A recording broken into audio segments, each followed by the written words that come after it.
Basic! May way ba? Parang wala, no? Basic!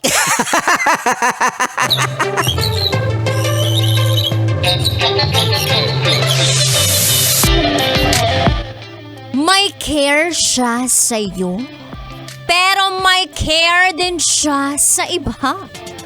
At yung iba na yon, iba't iba ang tawag sa kanya. Caregiver.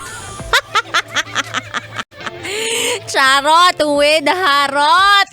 Kung sino man niyang nag-aalaga sa'yo, tanungin mo siya, gusto mo bang maging caregiver professionally?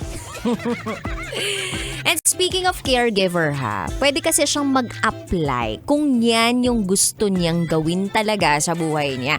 Pwede siyang mag-apply as a caregiver sa South Korea dahil ang South Korea daw ay mag-hire ng 100 Pinoy na caregiver.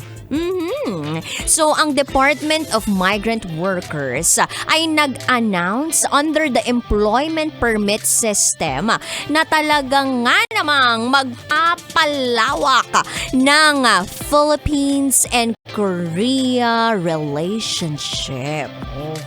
So, ikaw kabisyo kung may talent kang mag-alaga.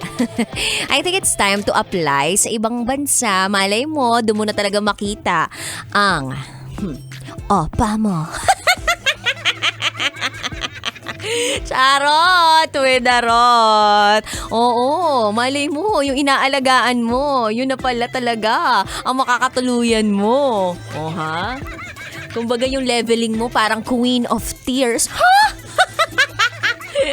Charot lang with darot. So, ang dami pong mga trabaho na po pwedeng trabahuhin o pag-applyan. All you need to do is to really look for those jobs na talaga nga namang akma sa skill na meron ka. Ako kasi ang skill ko, aside sa pananalita, yung usong-uso rin ngayon. Alam mo kung ano? Bus skill.